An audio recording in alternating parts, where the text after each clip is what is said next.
Le journal projetait de longues ombres sur le jardin enneigé de la maison de Jacob Leitner à Silver Grove.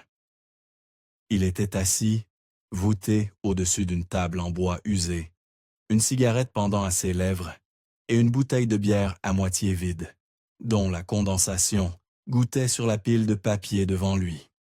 Ces documents racontaient une histoire de futilité. Des rapports de police tamponnés, aucune nouvelle piste, des factures marquées en retard et des cartes de condoléances dont les mots bienveillants avaient depuis longtemps perdu leur réconfort. Le mont Silverfrost se dressait au loin, son sommet enveloppé dans la brume matinale. Jacob leva la main tenant sa cigarette et pointa la montagne d'un geste accusateur. « 3 générations, marmonna-t-il, ses mots troublés par l'alcool matinal. Mon grand-père, mon père et moi. Nous t'avons servi fidèlement, et c'est ainsi que tu nous remercies. » Il prit une autre gorgée de bière. « Tu les as avalés tout entiers, n'est-ce pas? Mon Annelise, ma petite Lina, comme si elle n'avait jamais existé. » Ses yeux injectés de sang parcouraient les contours familiers de la montagne. La famille Leitner avait bâti sa vie autour de cette montagne, créant la station de ski Silverfrost, qui était devenue une destination pour les passionnés de sports d'hiver, les vacanciers et même quelques pèlerins religieux qui croyaient que la montagne détenait un pouvoir sacré.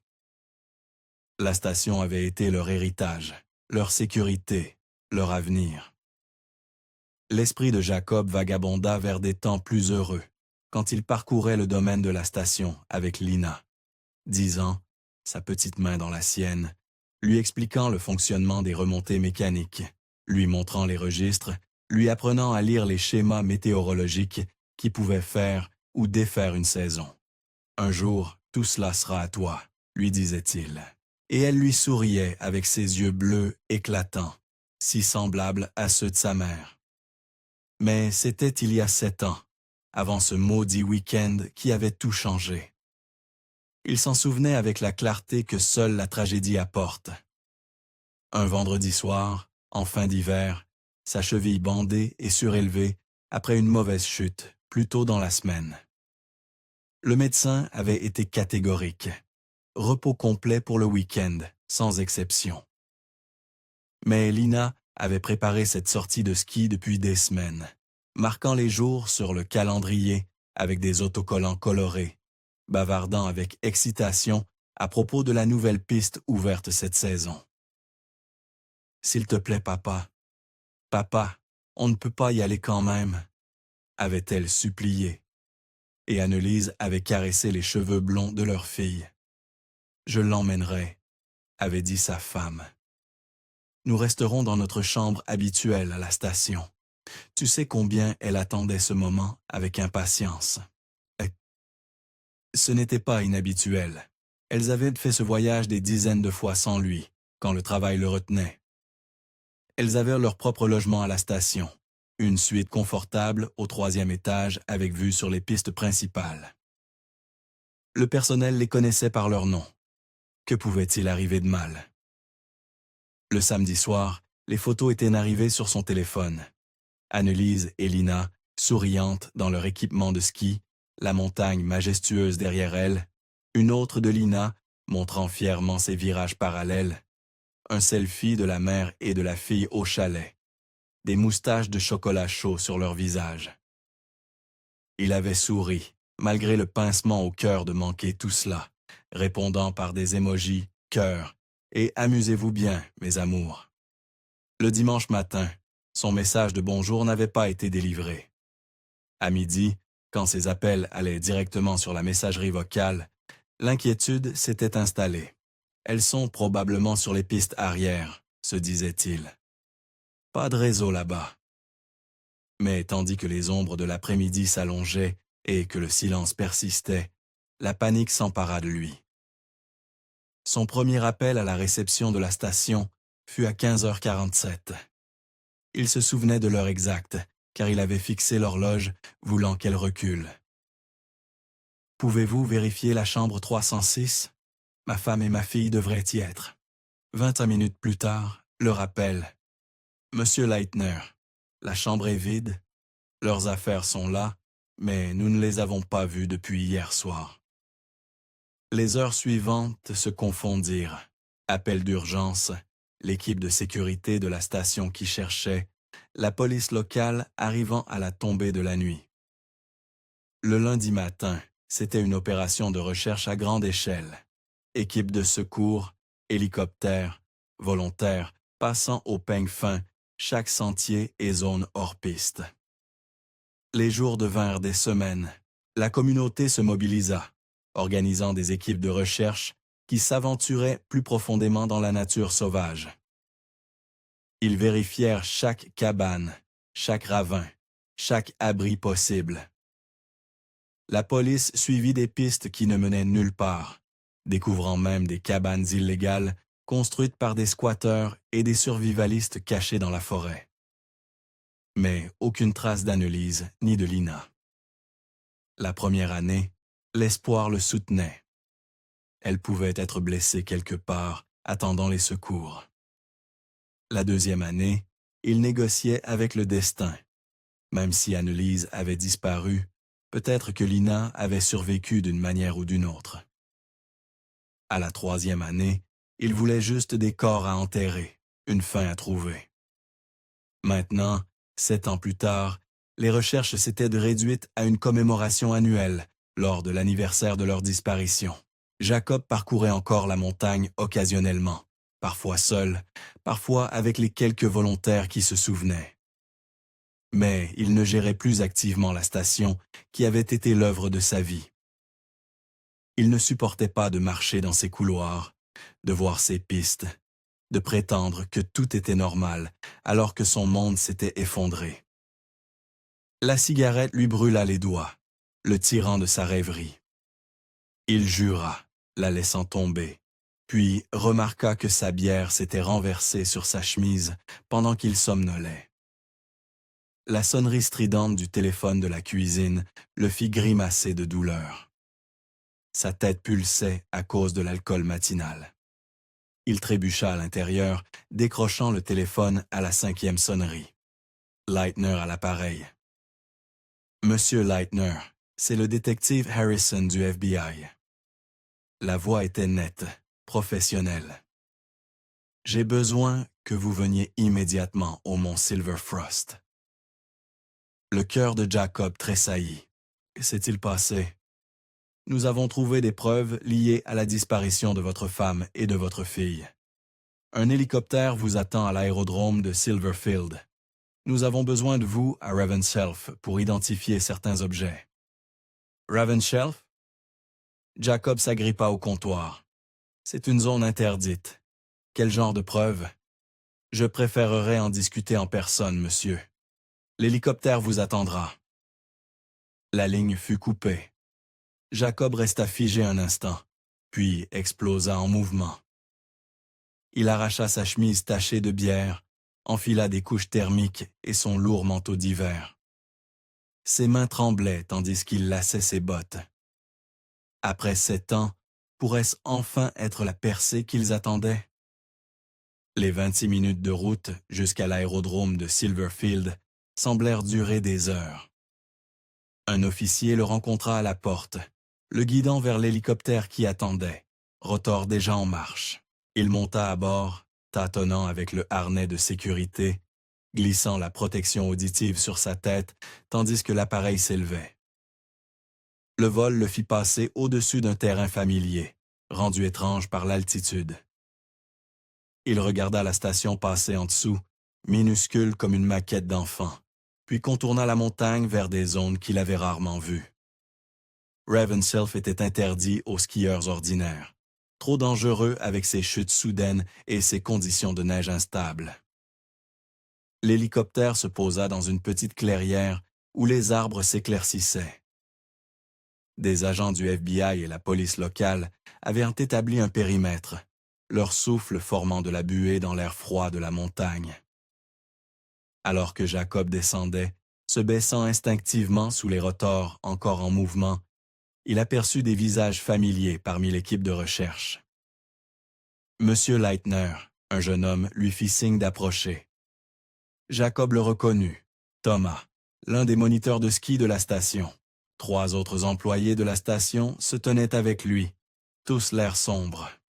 « Que faites-vous ici ?» demanda Jacob. Thomas bougea inconfortablement. « Nous faisions une formation d'évaluation d'avalanche pour vérifier la stabilité de la neige dans les zones interdites, pour notre certification avancée. Mais ensuite, j'ai vu quelque chose de rouge qui dépassait dessous des rochers et des branches tombées. » Le détective Harrison s'approcha, tenant un sac à preuves. À travers le plastique transparent, Jacob pouvait voir un sweat à capuche rouge, petit, taille enfant. Ses genoux faillirent céder. « Est-ce celui de votre fille ?» demanda doucement le détective. Jacob prit le sac avec des mains tremblantes. Même à travers le plastique, il savait. Le petit cœur brodé sur la poche qu'Annelise avait ajouté. La petite réparation sur la manche, où Lina l'avait accroché à une clôture. « Oui, » murmura-t-il. « C'est le sien. Elle le portait quand elles sont parties. J'en suis certain. » Thomas prit la parole. « Je l'ai reconnu grâce aux avis de disparition. Ils sont affichés partout dans la station. Tout le monde sait à leur sujet. » Il s'interrompit, mal à l'aise. Le détective sortit un autre sac à preuves. Celui-ci contenait une veste d'hiver pour homme, d'apparence coûteuse, avec des coutures personnalisées et des emplacements de poches inhabituels.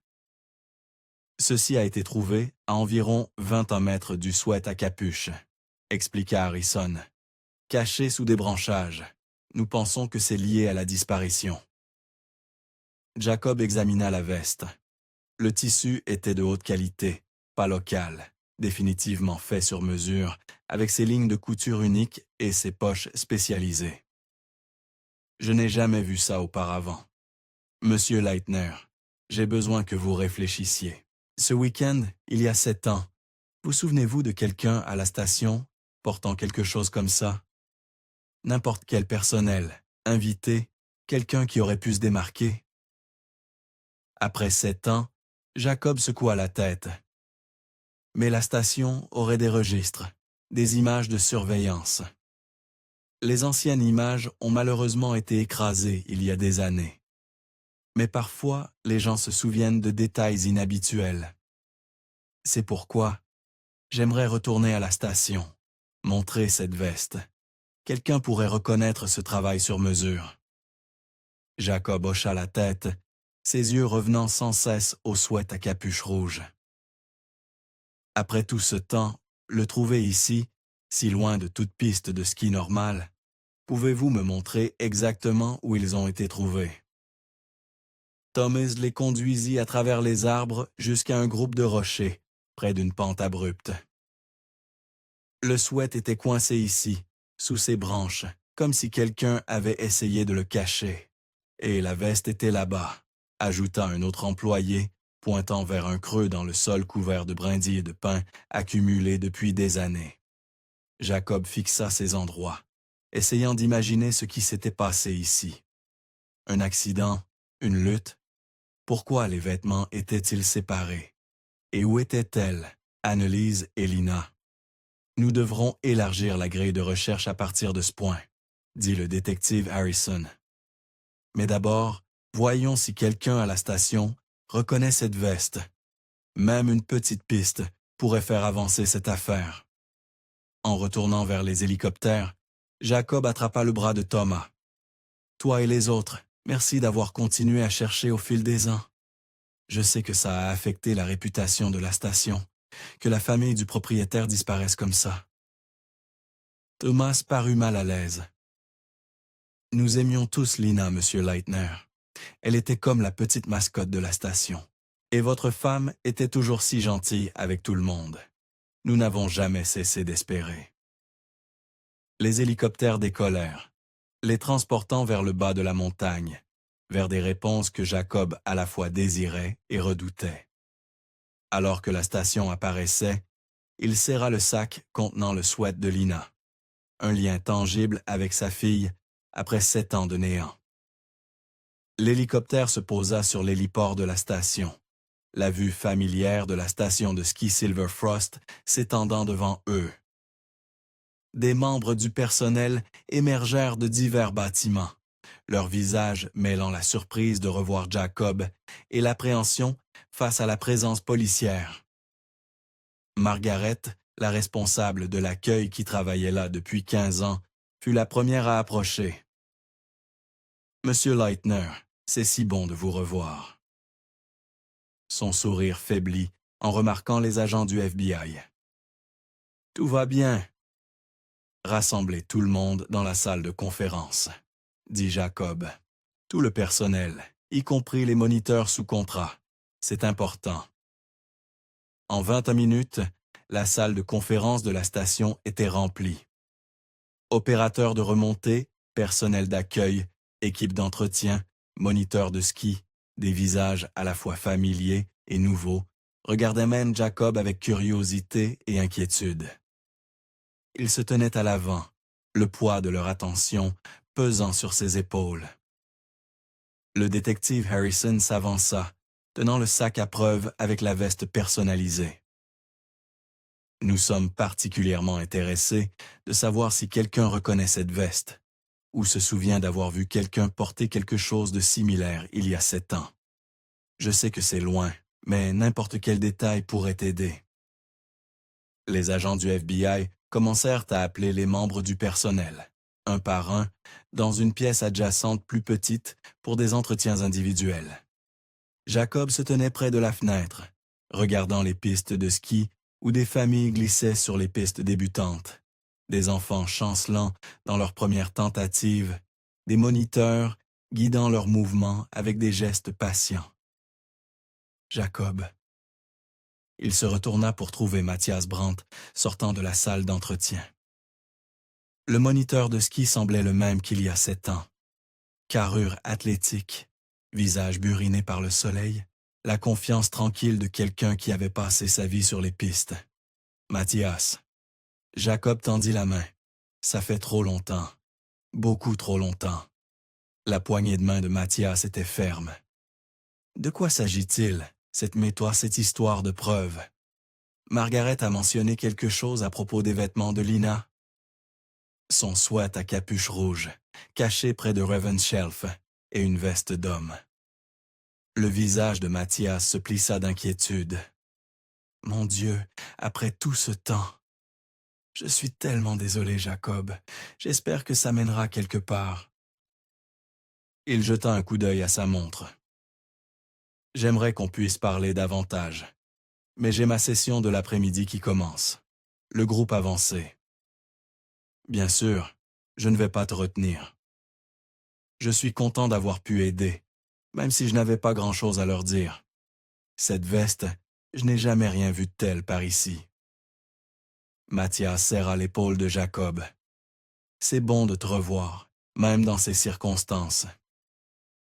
Alors que Mathias se dirigeait vers la salle d'équipement, Jacob se surprit à le suivre.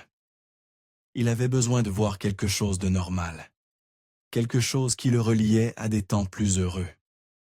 Dehors, le soleil de l'après-midi se reflétait brillamment sur la neige, tandis que les élèves de Mathias se rassemblaient.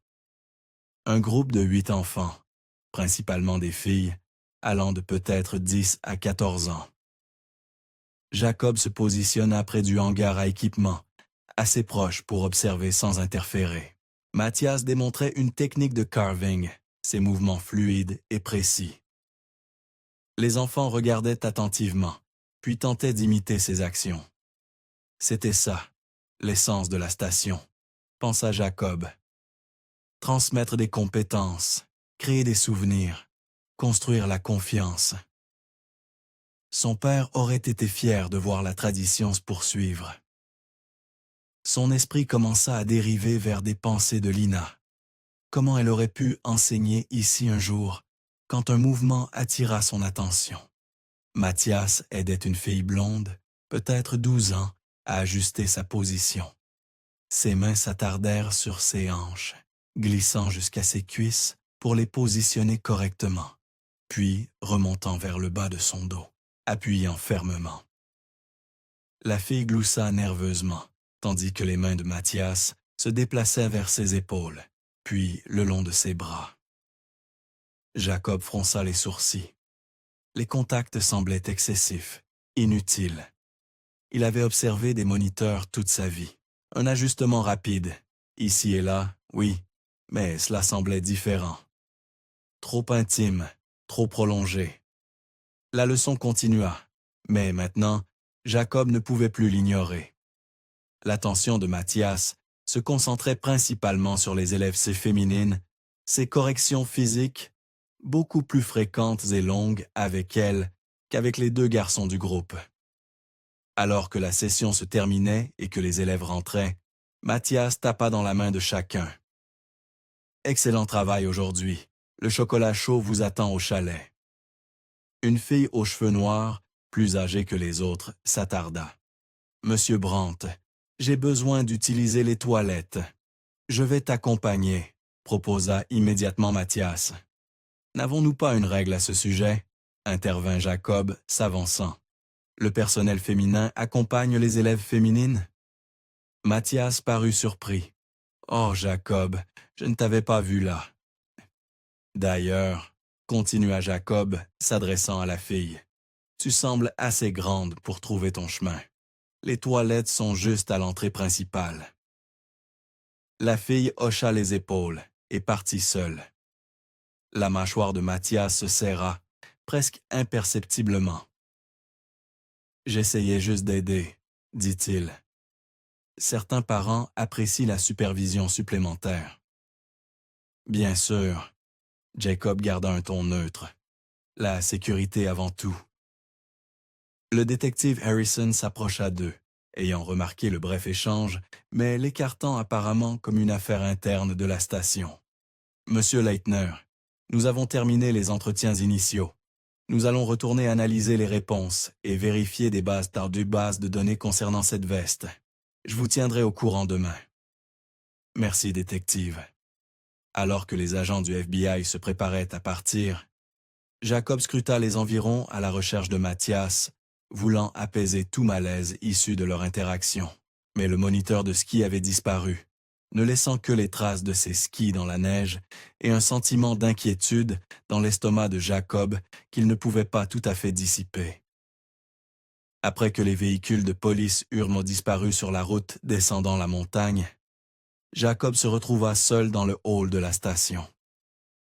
La chaleur familière parfumée de pain, le crépitement de la cheminée, le son distant des skis qu'on rangeait, tout cela ressemblait à un retour dans le passé. Il monta les escaliers jusqu'au 3e étage, s'arrêtant dans le couloir vide. Chambre 306. Sa main tremblait légèrement en insérant la clé. La porte s'ouvrit sur une capsule temporelle, tout exactement comme il l'avait laissée 7 ans auparavant. Jacob se dirigea vers la bibliothèque et sortit un épais album photo, sa couverture en cuir usé, à force d'être manipulée. Il s'assit lourdement sur le canapé et l'ouvrit, immédiatement transporté vers des temps plus heureux. Les premières 4 ou 10 pages montraient à les débuts de la station. Ses parents, jeunes et fiers, le lodge original, juste un bâtiment modeste contre la majesté de la montagne. Puis sa propre enfance, apprenant à skier avant même de savoir marcher correctement. Son mariage avec Annelise dans la chapelle de la station, la naissance de Lina, sa première fois sur de minuscules skis, ses sourires aux dents manquantes lors des diverses fêtes d'anniversaire tenues au lodge. Il tourna une autre page et s'arrêta. Il y avait Lina, peut-être 8 ans, debout avec un groupe d'enfants à l'école de ski. Et il y avait Mathias, agenouillé à côté d'eux, son bras autour des épaules de Lina. Le souffle de Jacob se bloqua. La veste que Mathias portait sur la photo, bleu marine avec des panneaux blancs distinctifs, des emplacements de poches inhabituels, les mêmes lignes de couture uniques. Jacob tâtonna pour trouver son appareil photo numérique, parcourant les photos qu'il avait prises ce matin d'épreuve. Il tint le petit écran LCD de l'appareil à côté de l'album. Le motif du tissu était identique. Les coutures personnalisées, indéniables. Seules les années d'exposition aux éléments distinguaient la veste d'épreuve de celle de la photographie. Un frisson parcourut l'échine de Jacob. Combiné au comportement de Mathias plus tôt, la façon dont il avait touché cet élève. Jacob ferma l'album et descendit à la réception. Margaret leva les yeux de son ordinateur. « Monsieur Leitner, tout va bien? J'ai besoin de voir le registre d'enseignement de Mathias Brandt. Actuel, et si vous les avez, d'il y a 7 ans. » Les doigts de Margaret volèrent sur le clavier. « Bien sûr, laissez-moi vous imprimer ça. » L'imprimante matricielle s'anima bruyamment, produisant lentement les documents. Jacob étudia les papiers sous la lampe du bureau. Le schéma était indéniable. Dans les classes actuelles de Mathias, environ 80% des élèves étaient des filles. En examinant les registres historiques que Margaret avait trouvés, le ratio était similaire depuis des années. Par simple curiosité, dit Jacob brusquement, les parents demandent-ils spécifiquement Mathias? Ou est-ce juste une coïncidence de planification qu'il ait tant de filles dans ses classes? Margaret réfléchit. Vous savez, maintenant que vous le mentionnez, il semble populaire auprès des mères. Elles disent mais qu'il est très bon avec les enfants timides, surtout les filles. Il renforce leur confiance. Ces mots envoyèrent une autre vague d'inquiétude à travers Jacob. Il pensa à Lina, comment elle avait été nerveuse à l'idée de skier sur les pistes avancées, comment Mathias avait toujours été si encourageant. « Pourrais-je utiliser votre téléphone? » « Bien sûr. » Jacob composa le numéro de portable de Mathias de mémoire. Certains numéros, on ne les oubliait jamais. Ça sonna 3 fois avant que la voix familière réponde. « Mathias, c'est Jacob. Écoute-moi, je pensais, ça fait beaucoup trop longtemps qu'on n'a pas vraiment parlé. Que dirais-tu d'un dîner ce soir? C'est moi qui invite. » Il y eut une pause. « Ce soir, c'est plutôt soudain. Je sais, je suis désolé. Je voulais te le demander plus tôt, mais tu étais déjà parti. C'est juste que, être de retour ici, tous ces souvenirs, j'aurais besoin de la compagnie d'un vieil ami. Je comprends. » Le ton de Mathias s'adoucit. « J'ai des cours dans d'autres stations demain, donc je ne peux pas rester tard, mais un dîner serait bien. » Parfait. Je passe te prendre vers 18 heures. On pourrait aller à ce petit restaurant à Bullerton. Est-il toujours ouvert? Le Miner's Rest? Oui, toujours là. 18 heures, ça marche. À tout à l'heure. Alors que Jacob raccrochait, Margaret s'éclaircit la gorge. Monsieur Leitner, je déteste vous déranger avec ça. Mais puisque vous êtes là, nous avons un problème dans l'ancienne salle de stockage. Le chauffe-eau fuit. Jacob soupira. Retour aux responsabilités de propriétaire. Montrez-moi. Il rassembla ses affaires, l'album photo, les copies des registres et suivit Margaret dans l'escalier étroit menant au sous-sol qui conduisait à l'ancienne salle de stockage. Dès qu'elle ouvrit la porte, une vague d'air chaud et humide les frappa, transportant l'odeur distinctive de vieillesse et de moisissure malgré le froid extérieur. « Désolé pour l'odeur, » dit Margaret, allumant le plafonnier fluorescent qui vacilla avant de se stabiliser en un éclairage cru. La fuite rend tout humide. La salle de stockage était exactement comme Jacob s'en souvenait. Exiguë, mal organisée, remplie de décennies d'histoire de la station. Des équipements de ski de diverses époques alignés contre les murs, de vieilles bannières promotionnelles roulées dans les coins, des boîtes de bibelots empilées précairement sur des étagères de métallique. Margaret le conduisit dans le coin éloigné où le chauffe-eau était accroupi comme un crapaud rouillé. Un goutte-à-goutte régulier résonnait dans l'espace, l'eau s'accumulant dans un grand seau positionné en dessous. Le sol en béton montrait des taches d'eau importantes, les minéraux laissant des marques fantomatiques blanches s'étendant depuis la base du réservoir. C'est comme ça depuis environ 3 semaines, expliqua Margaret, se tordant les mains. Pas dangereux, nous l'avons fait inspecter, mais ça fait grimper nos factures de service public de façon féroce.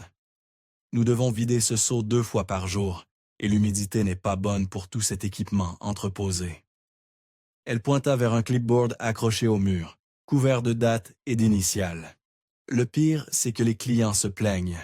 L'eau chaude s'épuise plus vite maintenant, surtout aux heures de pointe des douches. Le matin et le soir sont des cauchemars. Vous m'avez envoyé un email à ce sujet? Margaret hocha la tête.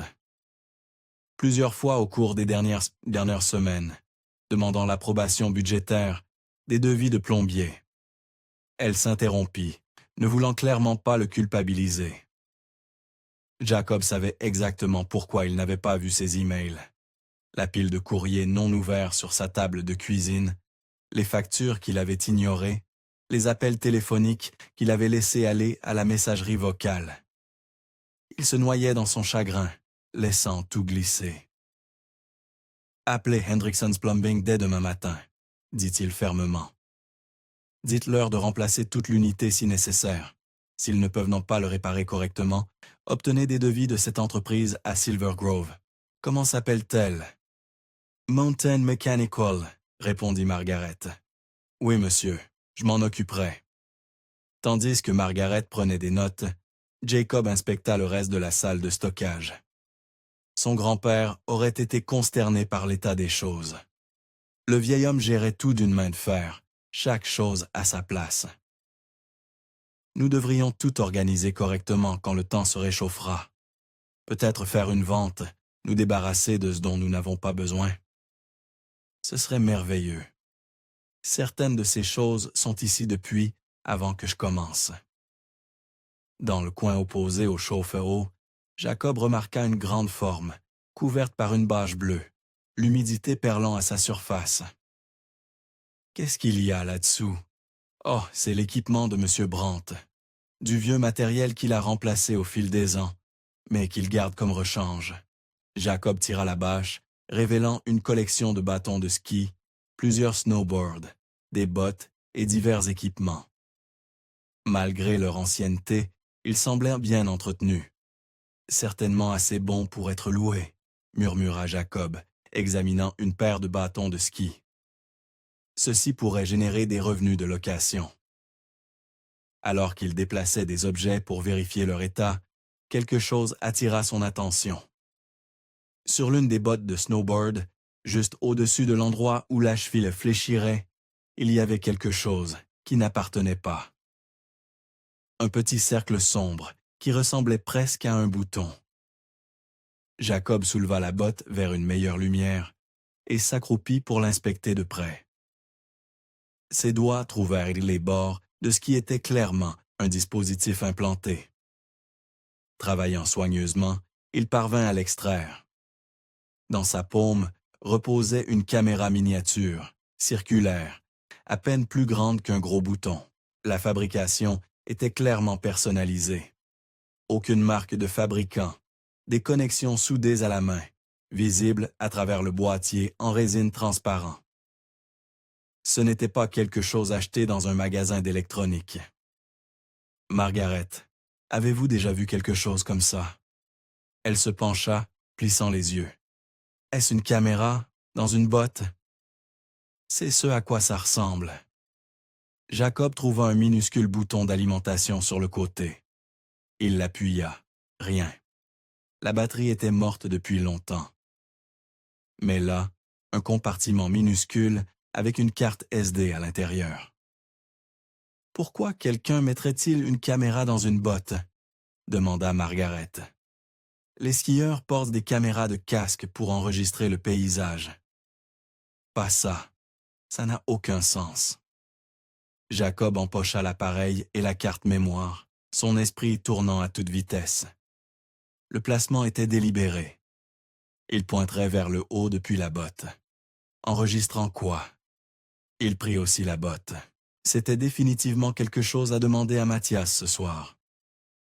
Il retourna à la réception, les pensées de Jacob bouillonnant. Debout dans le hall, regardant les vues familières, il ressentit une pointe de culpabilité. Cette station était son héritage, bâti par les mains de son grand-père, agrandi par la vision de son père.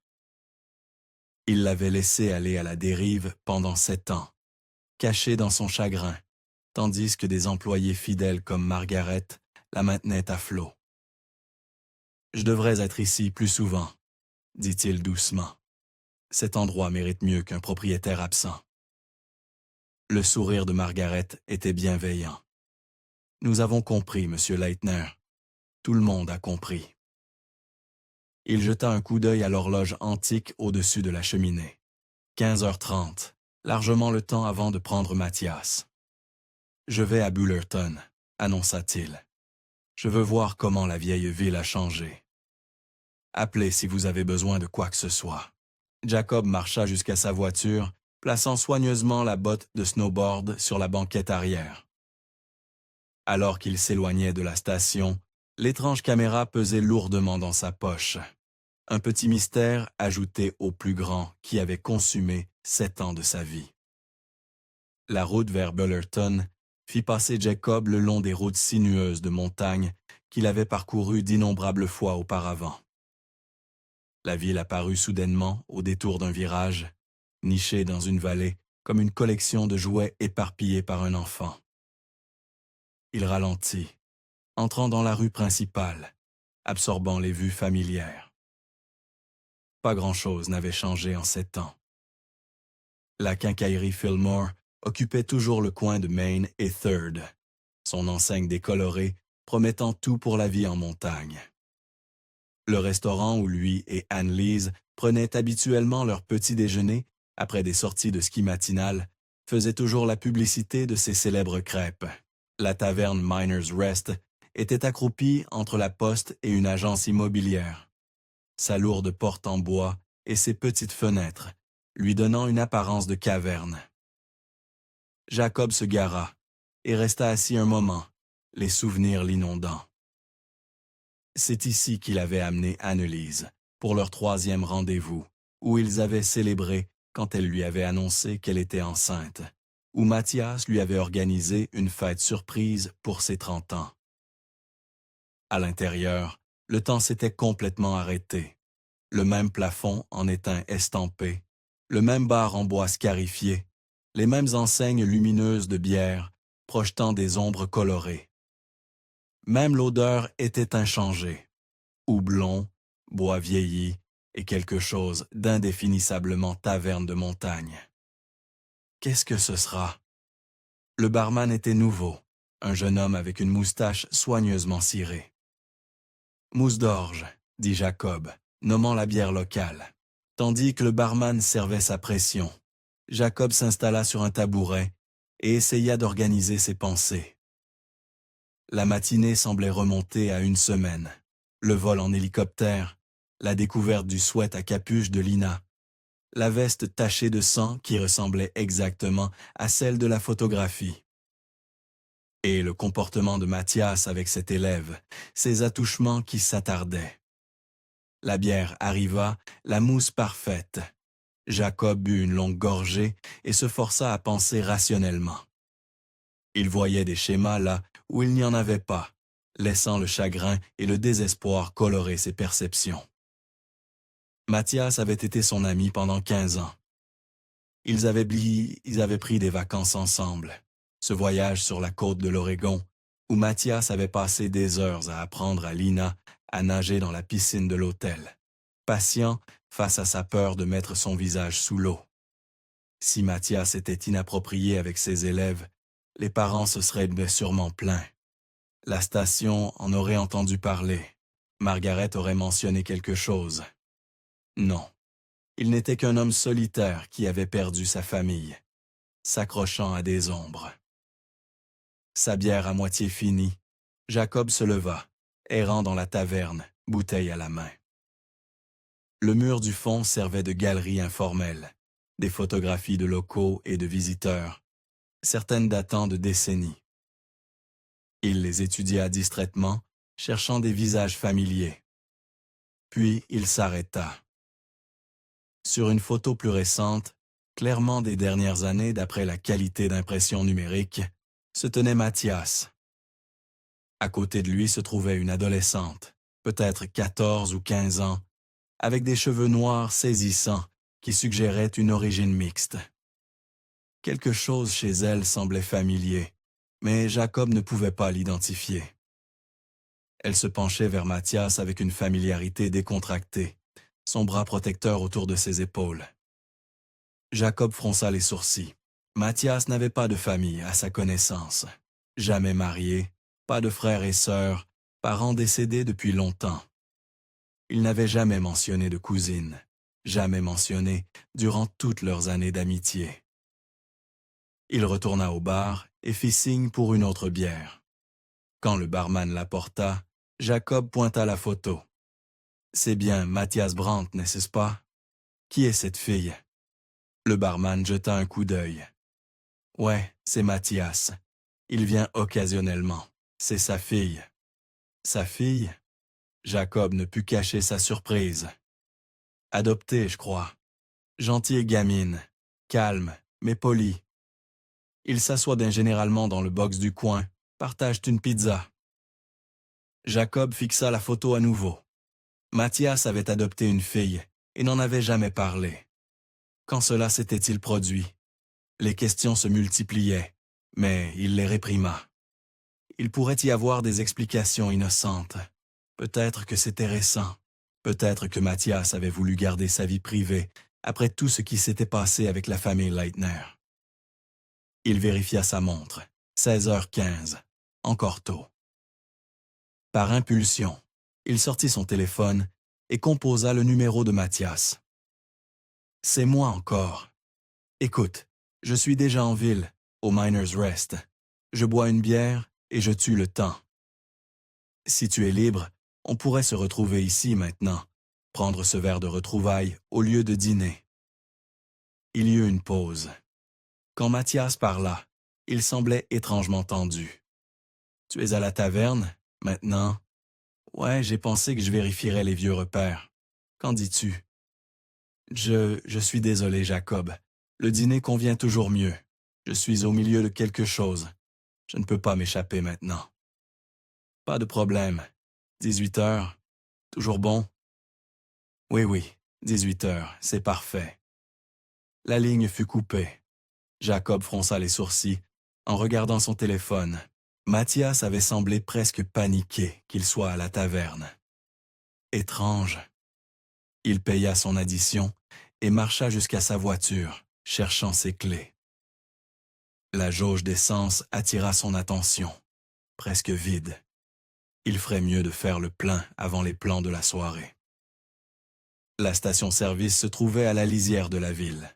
2 pompes et une épicerie qui vendait de tout, des leurres de pêche aux burritos surgelés.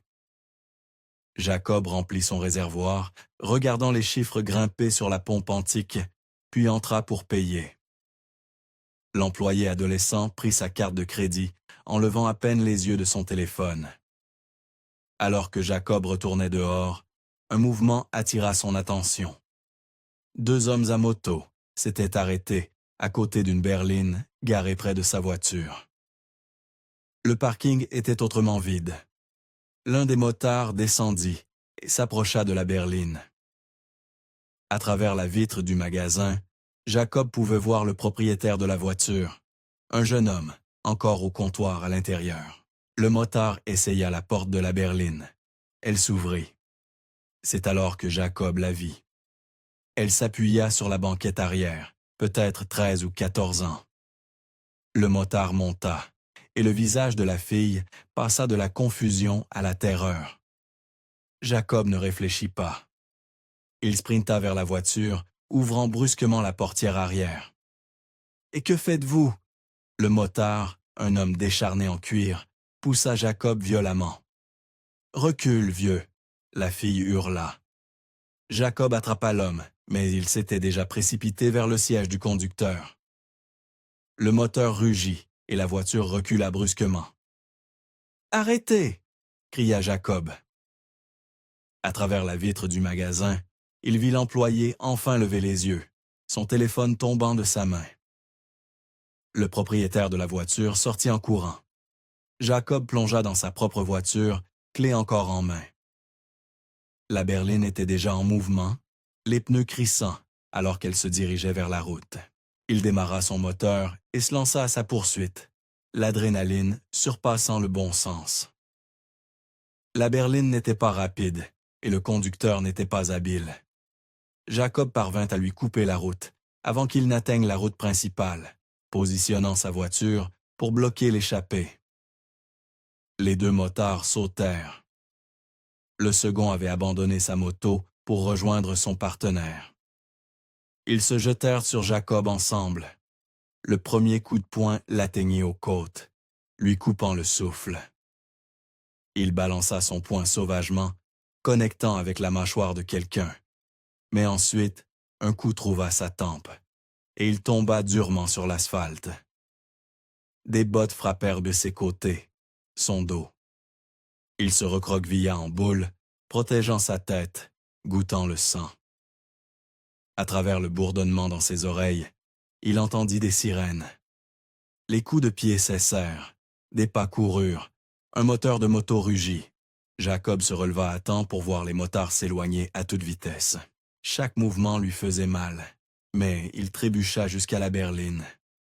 Sur la banquette arrière, la fille pleurait, les bras enroulés autour de ses genoux.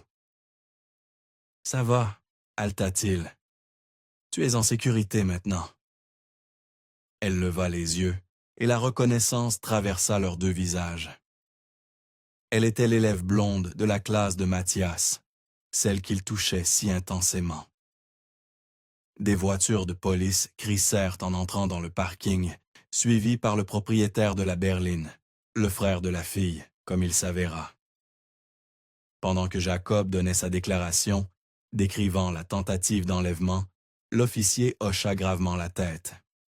« Troisième incident ce mois-ci, » dit-il. « Ces routes d'hommes de montagne leur permettent de disparaître facilement.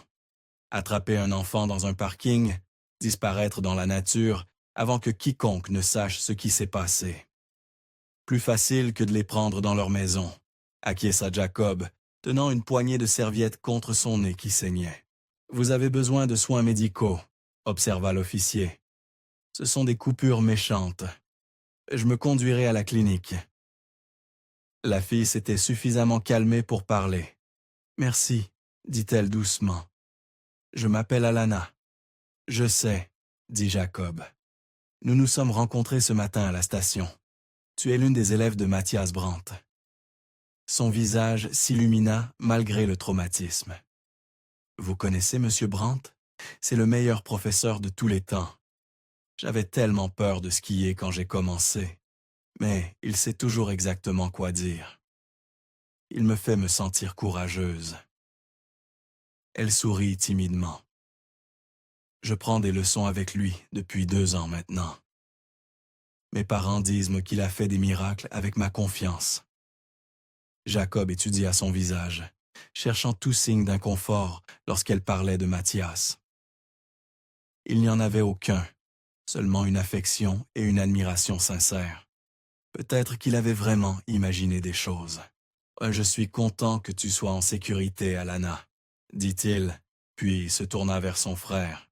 « Garde un œil plus attentif sur elle. L'officier a raison, ça devient dangereux par ici. » Avec effort, Jacob rejoignit sa voiture.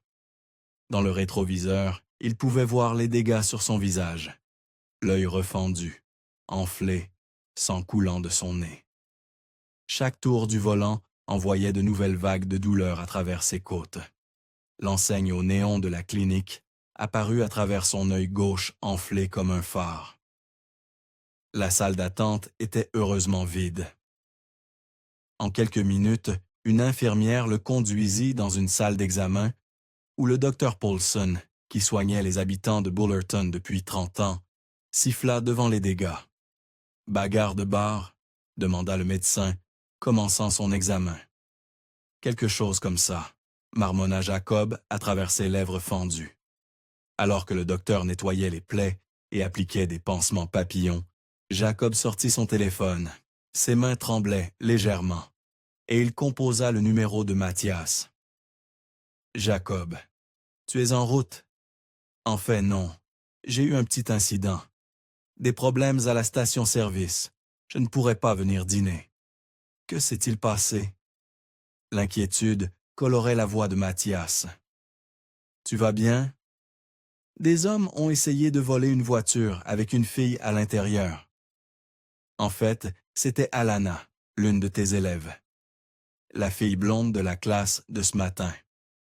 Alana? Elle va bien? Elle va bien, secouée, mais en sécurité.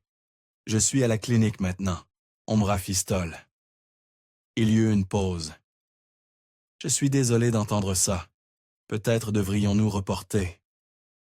En fait, interrompit Jacob, je me demandais si je pouvais quand même passer chez toi. Juste pour une visite rapide, prendre ce verre et rattraper un peu le temps avant que je rentre. J'ai presque fini ici. L'hésitation était palpable.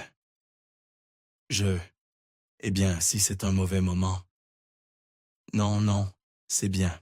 Puisque tu auras fini. Super, à tout à l'heure. 21 minutes plus tard, Jacob sortit de la clinique, ressemblant à quelqu'un qui avait fait 10 rounds avec un boxeur professionnel. Des bandages blancs parcourant son visage, son œil gauche gonflé, et chaque respiration lui rappelait les bottes qui avaient retrouvé ses côtes. Il s'arrêta à la Liquor Mountain Spirits, attrapant une bouteille de bon scotch, Macallan 12, celui qu'il partageait autrefois pour les occasions spéciales. S'il allait avoir cette conversation avec Mathias, il avait besoin de courage liquide.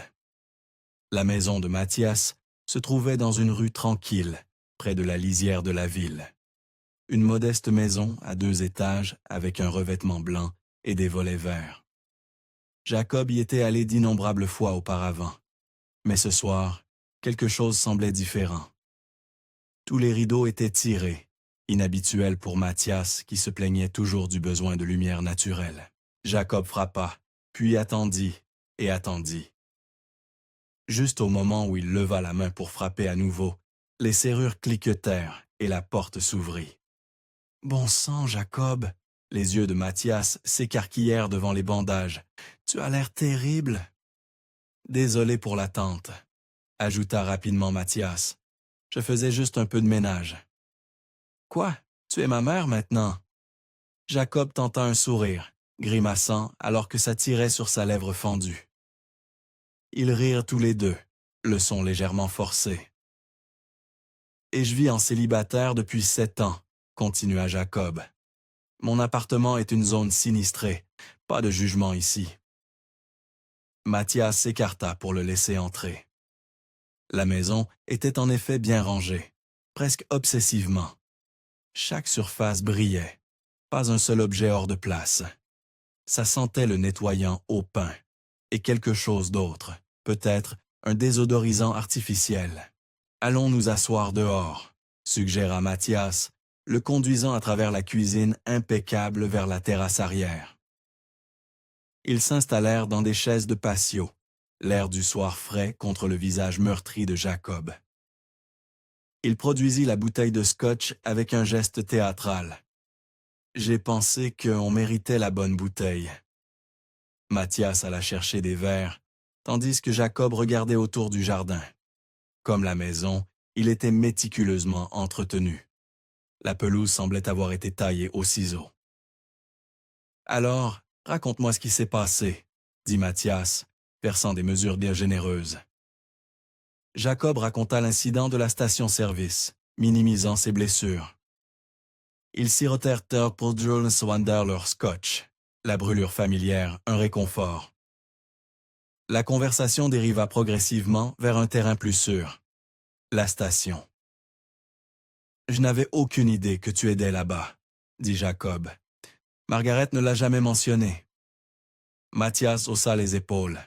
Ces 3 dernières années, les choses devenaient un peu chaotiques. Le personnel avait besoin de conseils, quelqu'un pour prendre des décisions. J'ai juste aidé où je pouvais. J'aurais dû être là. Arrête. Mathias leva une main.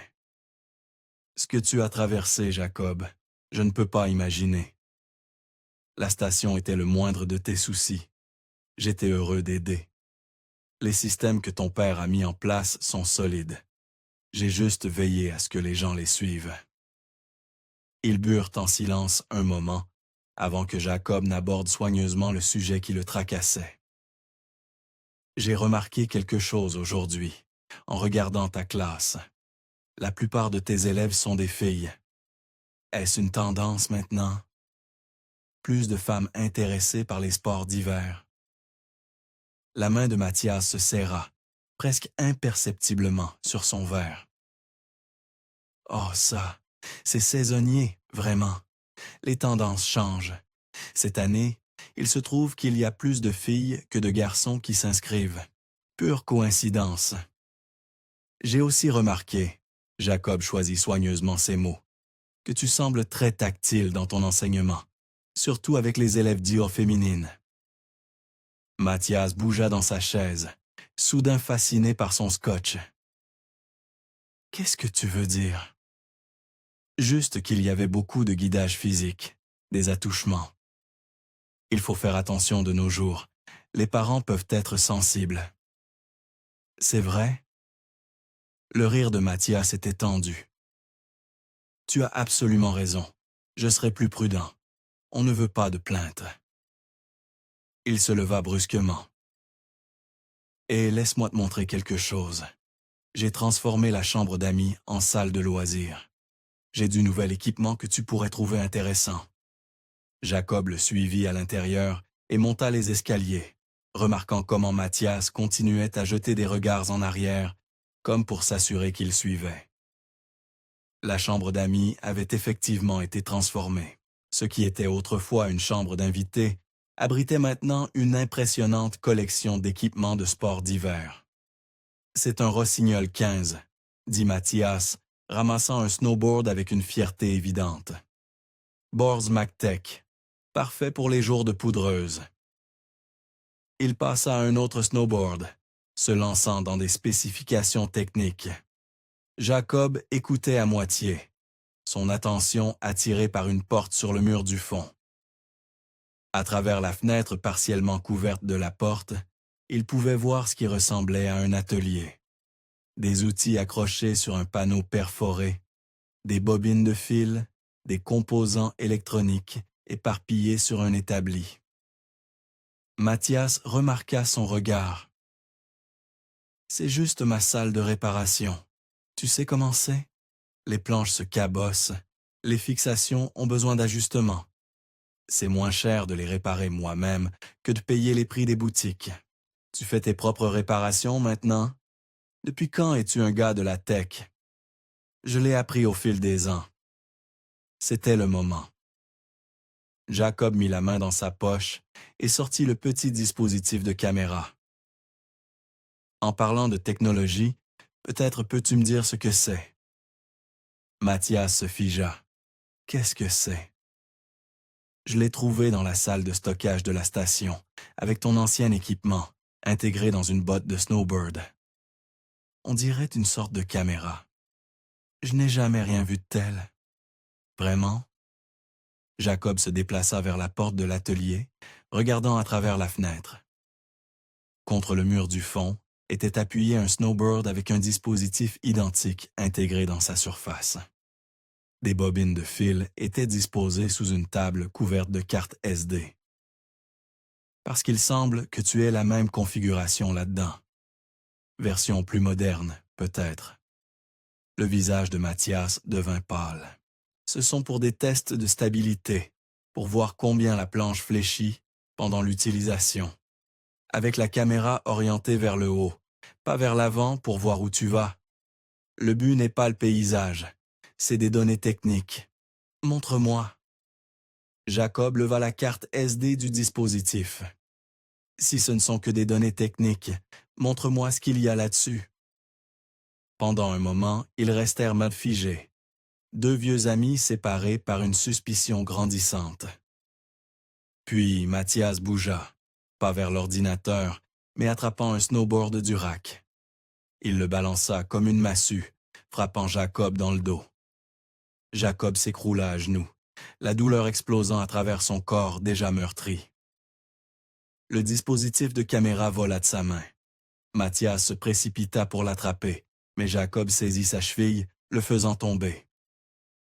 Ils luttèrent sur le sol, deux hommes d'âge moyen se battant avec une fureur désespérée. Mathias donna plusieurs coups de poing avant que la main de Jacob ne trouve un bâton de ski. Il le pressa contre la gorge de Mathias, l'utilisant comme levier pour se relever. « Qu'y a-t-il sur ces vidéos ?» haleta Jacob. « Que caches-tu au jeton ?» Mathias rit, un son dépourvu d'humour. « Espèce de lâche pathétique. Tu as toujours été trop faible pour voir ce qui était juste devant toi.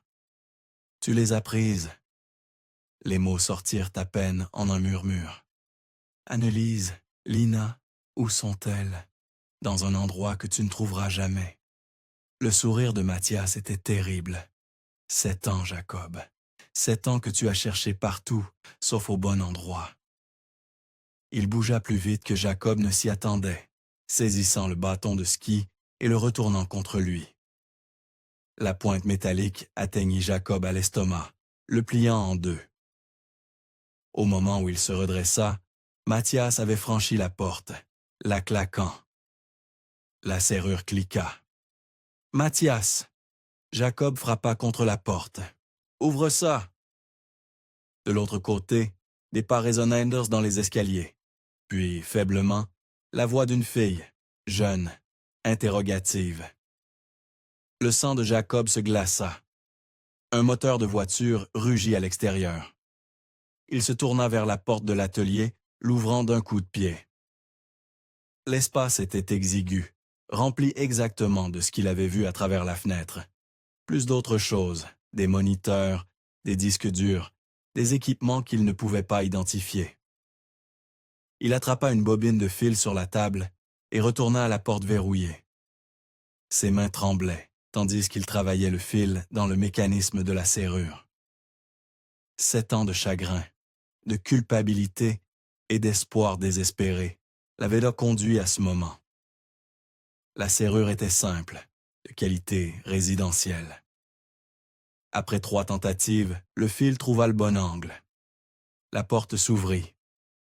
Jacob surgit par la porte d'entrée et dévala les marches du porche, son corps protestant douloureusement. Son téléphone, bon sang. Il l'avait laissé sur la table de patio avec leur verre de scotch. Il sprinta autour de la maison, saisit l'appareil et courut vers sa voiture. Ses doigts tremblaient tandis qu'il composait le 911, tout en tâtonnant avec le contact. Le moteur rugit à la vie, juste au moment où la standardiste répondait. « 911, quelle est votre urgence? » « C'est Jacob Leitner. J'ai besoin de la police au 428 Pine Street immédiatement. » L'homme qui vit là, Mathias Brandt, est impliqué dans l'enlèvement de ma fille d'il y a 7 ans. Il vient de s'enfuir avec une adolescente.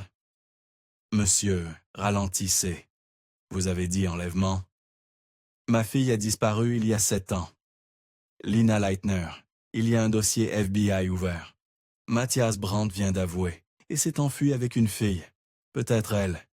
Il conduit. » L'esprit de Jacob tournait à toute vitesse.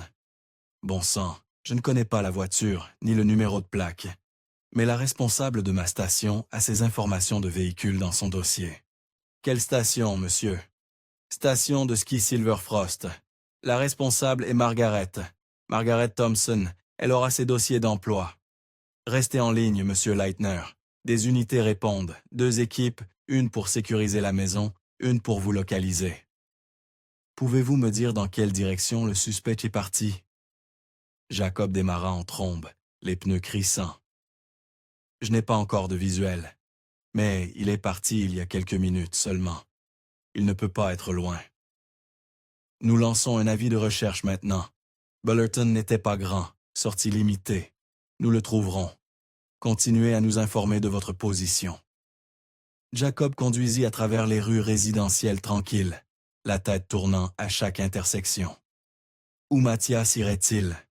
Pas la route principale, trop évident. Les routes secondaires étaient dangereuses la nuit.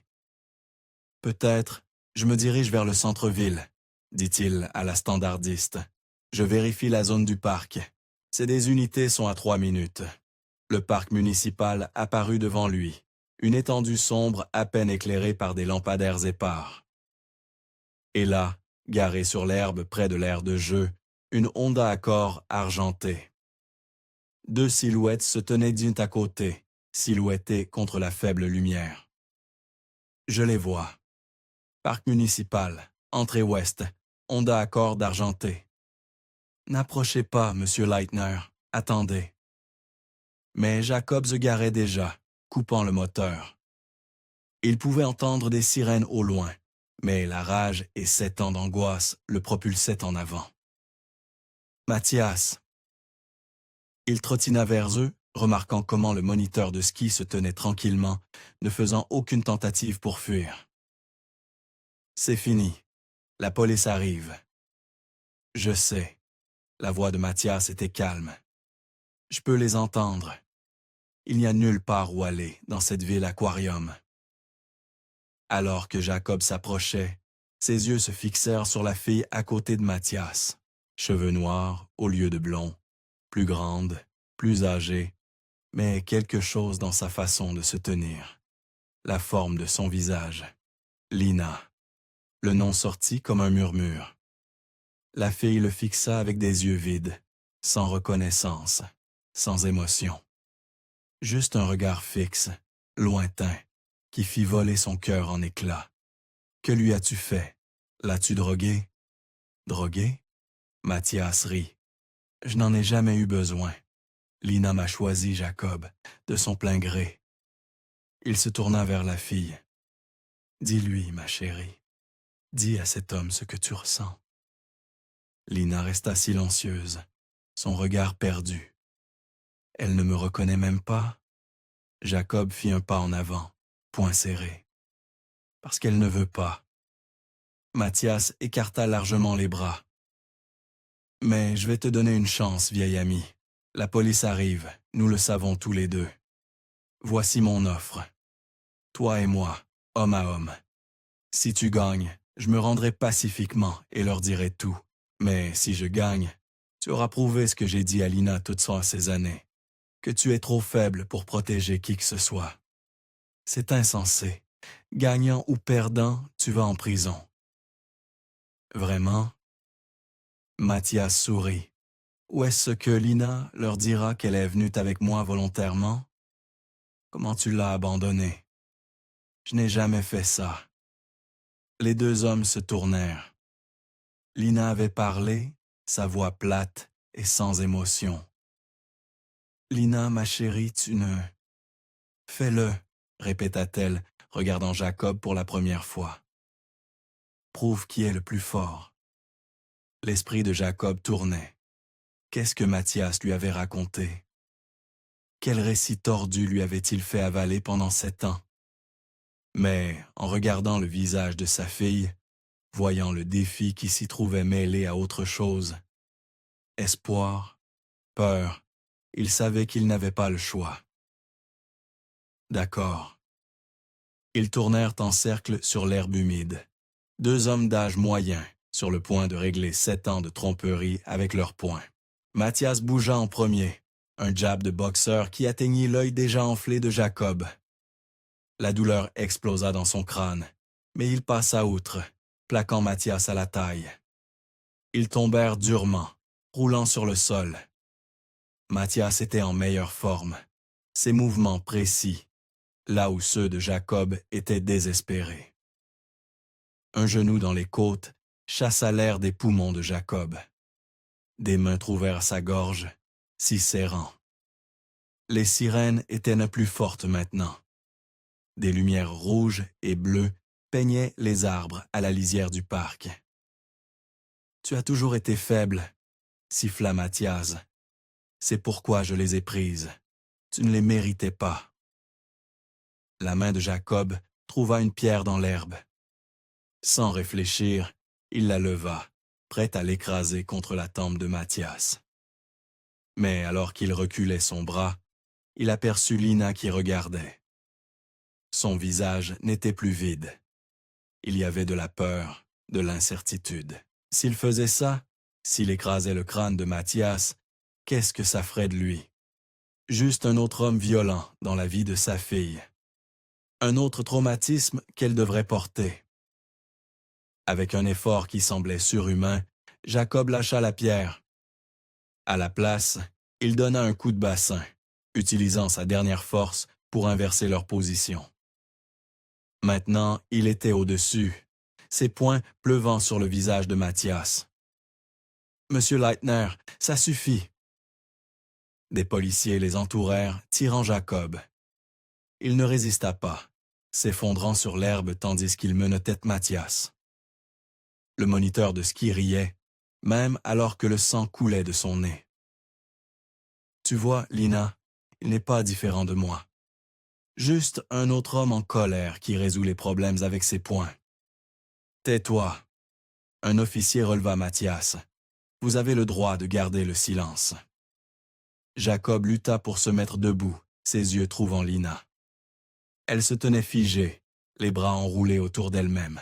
Une officière s'approcha d'elle avec précaution. « Ma chérie, je suis l'officière Chen.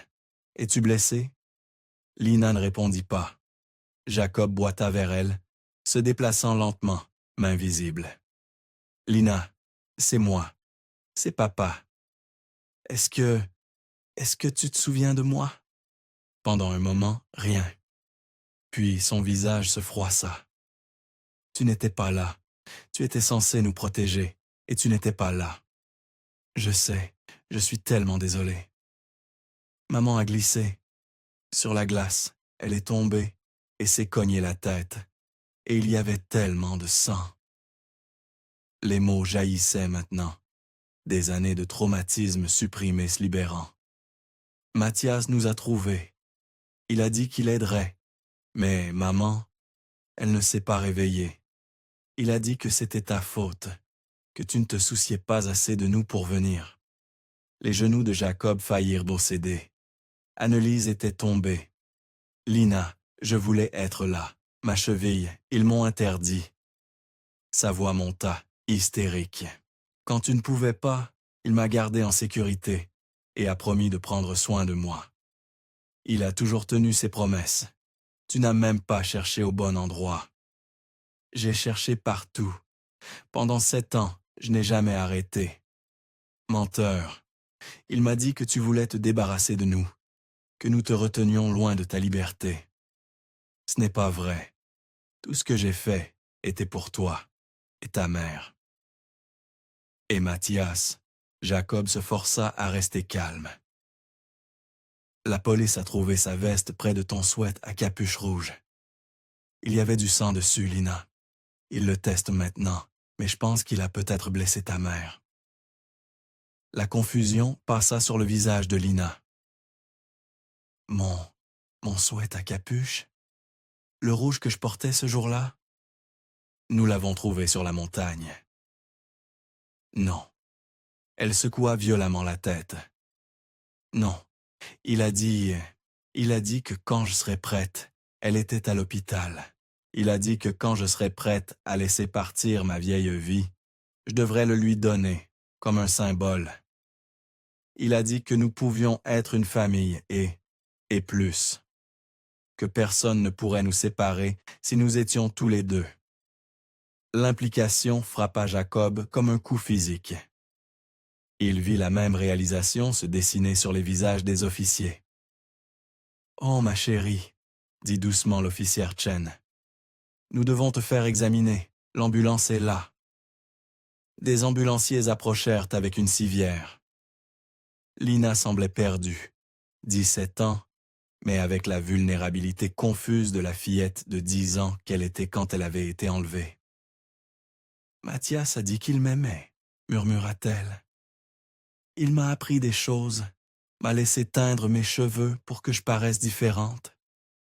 Quand nous sortions, les gens pensaient que j'étais sa fille, juste sa fille. » Jacob voulait hurler, enragé, trouver Mathias dans la voiture de police et le mettre en pièces. Au lieu de cela, il garda sa voix stable. Ce qu'il a fait était mal, Lina. Rien de tout ça n'était ta faute. J'ai aimé ça, dit-elle, et les mots étaient comme des couteaux. Il était gentil avec moi. D'une certaine manière, il me faisait me sentir spécial. Je sais que c'est déroutant, dit l'officière Chen. Mais nous devons t'emmener à l'hôpital maintenant, d'accord? S'assurer que tu n'es pas blessé.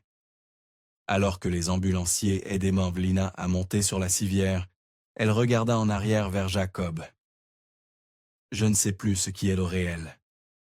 Je suis réel, dit Jacob, et je n'ai jamais cessé de t'aimer ou de te chercher.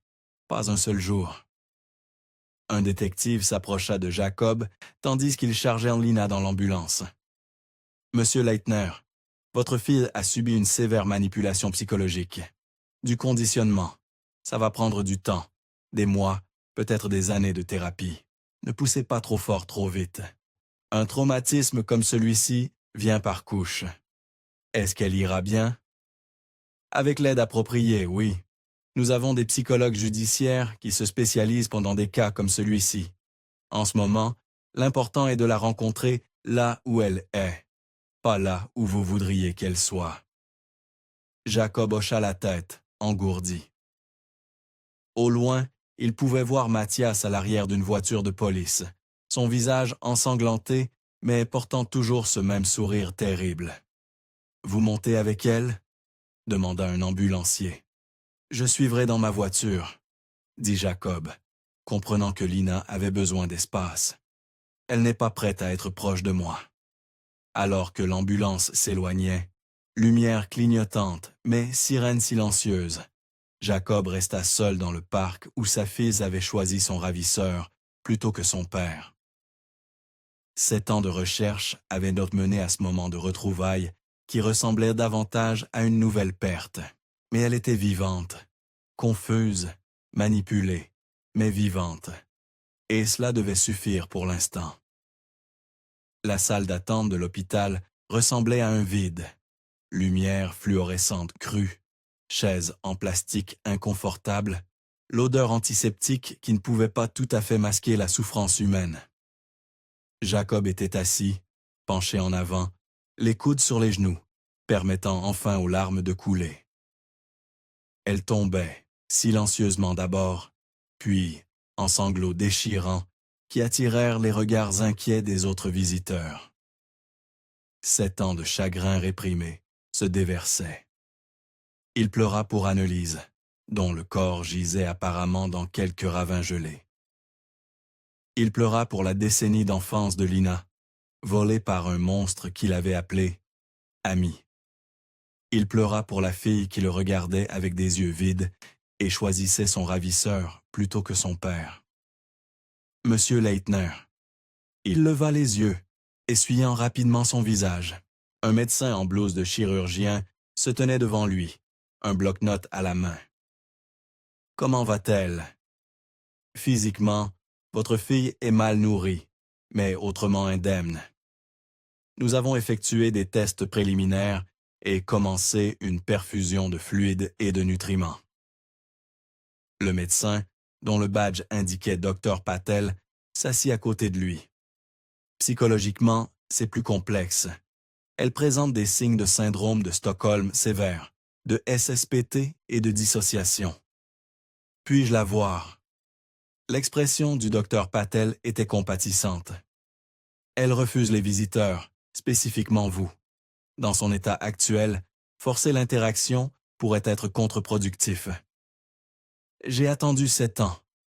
Je sais, mais en ce moment, elle a besoin de temps pour traiter ce qui s'est passé. C'est un choc pour son système.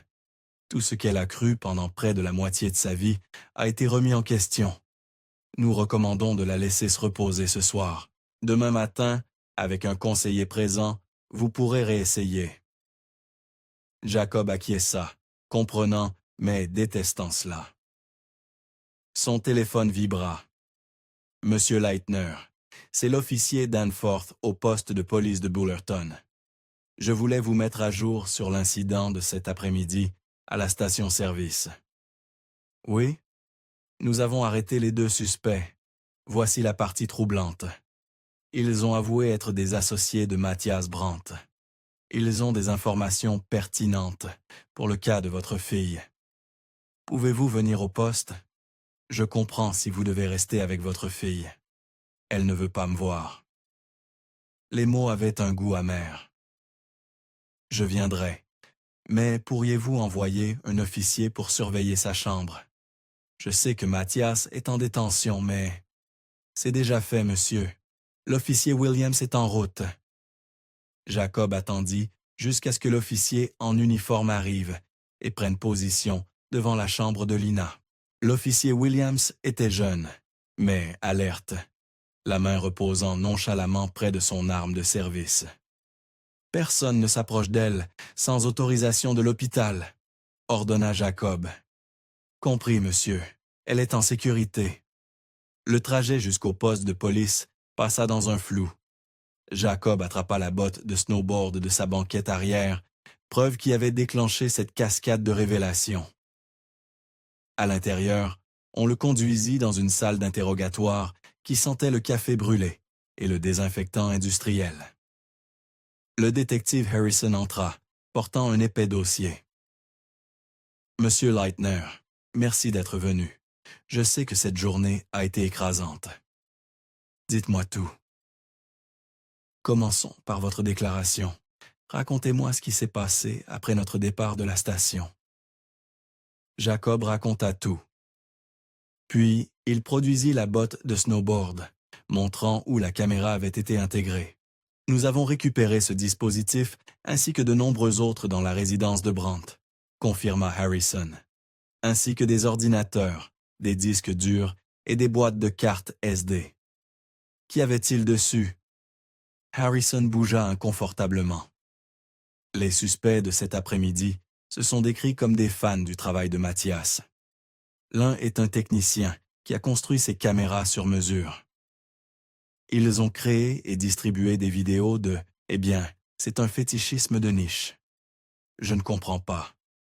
Les images sont de pantalons de filles et de femmes pendant qu'elles skient ou font du snowboard. Entièrement habillées, mais filmées sous des angles qui mettaient l'accent sur certaines zones. Certaines zones? Le mouvement, la façon dont le tissu se tirait et se déplaçait. Jacob se sentit malade.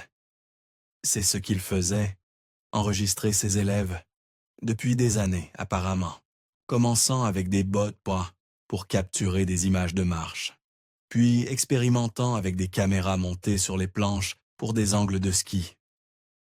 Il avait tout un réseau d'acheteurs pour ce contenu. Tous ses élèves.